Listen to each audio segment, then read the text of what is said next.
আসসালামু আলাইকুম, welcome back to our channel. আশা করি সবাই ভালো আছো, সুস্থ আছো এবং সেফ আছো। তো শুরু করতে যাচ্ছি আইটেম পোস্টার আরও একটা নতুন এপিসোড। আজকের এপিসোডে থাকছে ফরেন্সিক সাইকিয়াট্রি। ফরেন্সিক সাইকিয়াট্রি থেকে আমরা যে কোয়েশ্চেনগুলো ফেস করেছি সেগুলো আজকে তোমাদের সাথে শেয়ার করব। সেই সাথে আমাদেরকে লেকচারে কোন কোন কোয়েশ্চেনগুলো পড়তে বলা হয়েছিল সেগুলোও শেয়ার করব। তো চলো আর কথা না বলে ভিডিওটা স্টার্ট করি।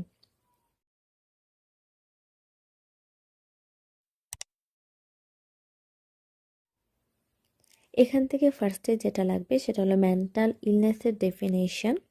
ক্লাসিফিকেশনটা সাধারণত জিজ্ঞাসা করা হয় না। সাইকিয়াট্রি এবং ফরেন্সিক সাইকিয়াট্রির ডেফিনেশন এবং মেডিকো লিগ্যাল ইম্পর্টেন্সটা জিজ্ঞাসা করা হয়। মার্শাল ট্রায়াডের ডেফিনেশন জিজ্ঞাসা করা হয় এবং এটার ইম্পর্টেন্সটা জিজ্ঞাসা করা হয়। সাইকিয়াট্রি রিলেটেড কিছু টার্মিনোলজি আছে, টার্মিনোলজিগুলো তোমাদের লেকচারে তোমাদেরকে যেগুলো পড়তে বলা হবে সেগুলোই পড়ার চেষ্টা করো। তবে আমাদেরকে এখান থেকে ইন্টেলিজেন্ট কোশ্চেন পড়ানো হয়েছে, প্লাস হলো ইন্টেলিজেন্ট কোশ্চেনটির বিভিন্ন ধরনের রেঞ্জ আছে, যে কোন রেঞ্জ ইডিওসি, দেন ইমবেসাইলিটি, দেন মোরন, এগুলো পড়তে হবে। ডিমেনশিয়া ডেফিনেশনটা পড়তে পারো, সেই সাথে সিজোফ্রেনিয়া কাকে বলে এবং টাইপ জিজ্ঞাসা করা হয়। সাইকোসিসের ডেফিনেশন, টাইপ, নিউরোসিসের ডেফিনেশনটা জিজ্ঞাসা করা হয়, সেই সাথে নিউরোসিসের টাইপ, তো কোনটা মেজর কোনটা মাইনর তার সেটাও জিজ্ঞাসা করা হয়। সাইকোসিস এবং নিউরোসিসের মধ্যে ডিফারেন্সটা জিজ্ঞাসা করা হয়ে থাকে। অবসেশন বলতে কী বোঝায় সেটা জিজ্ঞাসা করা হতে পারে, তবে ডেলিরিয়ামের ডেফিনেশন তো অবশ্যই জিজ্ঞাসা করা হবে। তারপরে আমাদের লাগবে ডিলিউশনের ডেফিনেশন, ডিলিউশনের টাইপ প্লাস এক্সাম্পল এবং কোন টাইপটা দিয়ে কী বোঝায়।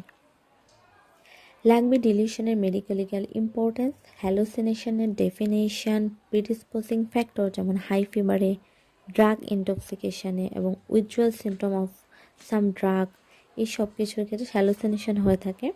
এটার মেডিকো লিগ্যাল ইম্পর্টেন্স, হ্যালোসিনেশনের ক্লাসিফিকেশন, এক্সাম্পল সহ লাগবে।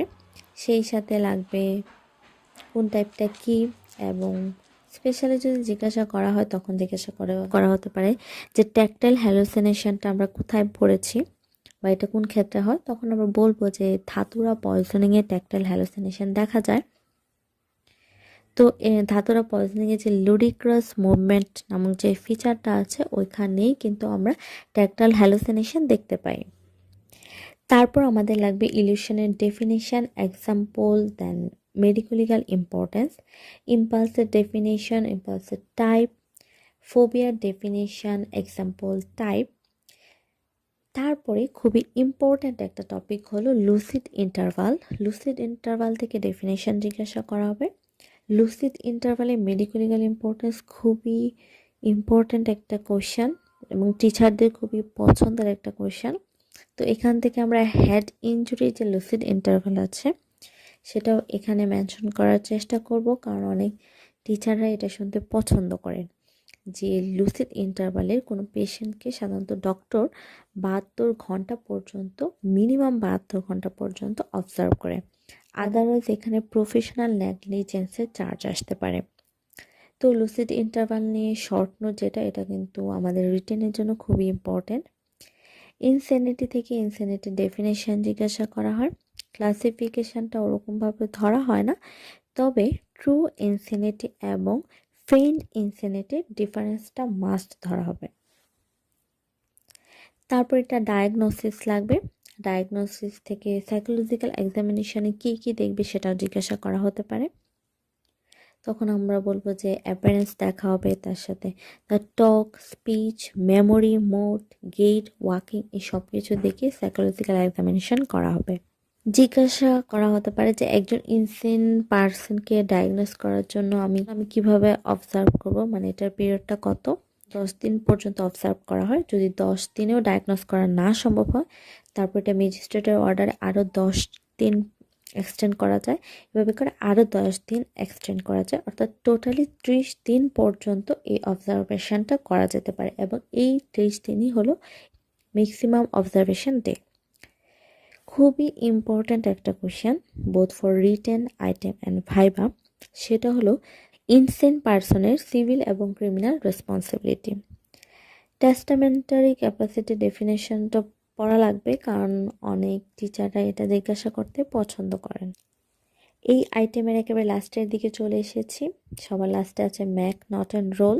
এখান থেকে স্টেটমেন্টটা খুব সুন্দর করে জানতে চাওয়া হয়।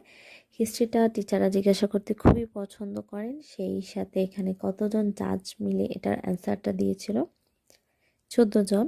এবং কতজন ফিজিশিয়ান মিস্টার ম্যাকনটন সাহেবকে অবজার্ভ করেছিল বা এক্সামিন করেছিল, 10 জন ফিজিশিয়ান। এই তো ম্যাকনটন রোলের হিস্ট্রি, স্টেটমেন্ট, কমেন্ট এই সব কিছু নিয়ে একটা ডিটেল ভিডিও অলরেডি আমাদের চ্যানেলে আপলোড করা আছে। ভিডিওটার লিঙ্ক আমি আই বাটনে দিয়ে দিব। তো আশা করি এই আইটেম পোস্টারটা তোমাদের জন্য হেল্পফুল হবে। আইটেম থেকে কোয়েশ্চেন কম, বাট স্টিল এই আইটেমটা অনেক বড়। তো আশা করি ভিডিওটি তোমাদের ভালো লেগেছে। যদি ভালো লেগে থাকে তাহলে আমাদের চ্যানেলটিকে সাবস্ক্রাইব করতে পারো আর বেল আইকনটি অন করে রাখতে পারো, যাতে আমাদের চ্যানেলে আপডেটগুলো পৌঁছে যায় তোমাদের নোটিফিকেশন বারে। আল্লাহ হাফেজ।